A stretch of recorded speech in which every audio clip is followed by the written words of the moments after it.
Okay, that's interesting.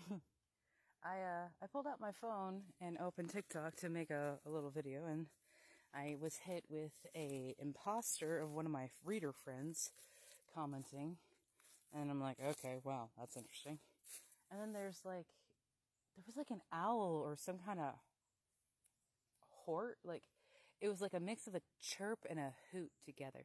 That was really interesting. But what I wanted to come on and say, and don't mind me carrying my tripod, this is just in case there are any men down this trail, is I'm walking back from doing my scripting and my videos and stuff, and I haven't been down to this part of Issaquena in a very long time because they were logging an area of the trail here on Collarbone where there's just this entire maw of torn down trees, and the further you get down the path you could see where they were still working on things. And I've had this thought and energy of just like, wow, I've walked this path so many times before, but this feels totally different now. And then in some places feels the exact same. And then in other places I feel the active transition. And I was kind of just hit with this feeling as I'm walking out of here of like, it's very analogous to what I am dealing with right now. This place was a protective cove for me. The trees, how it encompassed me, made me feel so safe, and I could talk to each and every one of these and know that I'm talking to the same gods. I'm talking to the same energy. I'm talking to my ancestors simply because I recognize the energy in that tree. Look at how beautiful he is. We're gonna go hug him. But there was this, steep hills do not work for stumbly people. There was this feeling of like, you can only stay protected for so long. And in the wake of this devastation, in the wake of everything that was torn down, you see so much more depth that was there. And because like, I'll try and show you guys when we get to that part of the trail, but where they had the massive cutting, went so deep and far into the valley, you couldn't even recognize you were in the same place unless you were there the day before it happened, like I was. And I feel like it is analogous to a lot of what we as a collective have been going through, this damn near violent uprooting and shifting that we are going through. And no, it wasn't pleasant for Issaquena to experience. It was entirely at the greed of others. And the energies here have not recovered. The Fae feel scared and angry. And this is actually the place that I got caught in a Fae trap and fucked up my ankle and knee a couple months ago.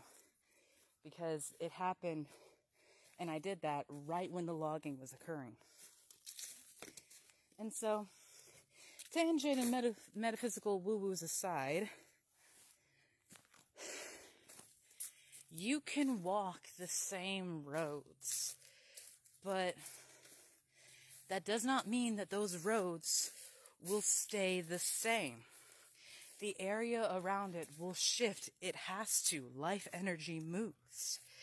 And the longer we stay and fight that change, the more upset we get when people come in and bring that change. It is only going to hurt us more. Like, we're starting to get to it now, where there are bits that were cleared. All of this used to be thick and beautiful woodland. But if you look at that energetically, that's a lot of stuff for trauma and shadow and shame to hide in. So, if I have to put a benefit or a blessing or a lesson to come from this destruction, it is that. Hard changes bring illumination to what we have been trying to hide from. for what we have been trying to run from, because it's fucking scary. And it is. I mean, like, queen of escapism over here, it is scary. But, I mean, if you look at your mind in your life like this woodland, there is so much still here. There is so much beautiful things. And no, this spot, it will never be the same. It will never recover to the point that it was, at least not in our lifetimes, because that was centuries of trees and work. But you also can look at that in yourself. This is how we incur karmic contracts and have to come back again to fix what we could not fix in this lifetime. So, if there is a little sense of peace that can come from the destruction of our lives, let it be in that each crack, each broken piece, everything that falls apart creates a beautiful fracture for your light and your brilliance to shine through. The importance of an egg is inside of it. That golden nutrients that we want. You can't get it if it is whole. If it has been protected its entire life, what will happen? It will rot. And you are very similar, my love. You have to understand, you can't become everything that you want it to be and expect it to be easy. Expect it to be painless. Expect the person that you were in the beginning to be the person you are at the end. And I know. I fucking know it's scary. I'm in the middle of it right here with you guys. And that is a huge point to what the Soulshine experience is. To show you guys in real time what healing looks like. What recovery looks like. What integration, activation, transmission, transmutation. What is the practical steps that go along a spiritual journey? And I'm not saying that everything that I do is right. I'm not saying that everything that I do will work for everybody. But this is what's been working for me. And I just feel it's right to share it. This is what I call the mall. And like how thick those trees are, that was this entire area. And this being gone affects this entire region's flow. It affects how energy moves through here. It affects how light moves through here. Like, this area is so much brighter than it used to be, because even behind us, they cut things down.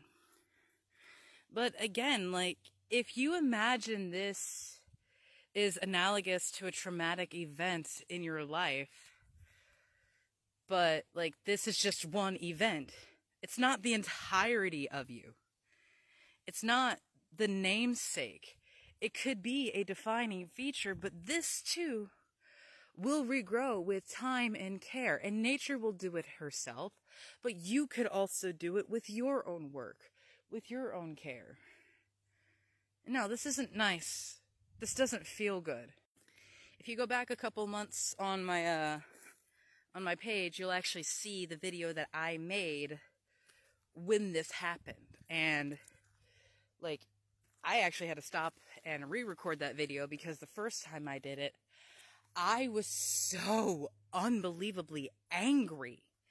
I had so much anger. I had so much frustrations. I literally yelled out the car, "Fuck you," to the guys that were working on it. And like, they were just doing their jobs, what in their ego they believed they had to do. But it hurt me so much. And that wasn't right to me. It wasn't right to them. This wasn't right, but it happened. And we have to heal. Have a beautiful day, my loves.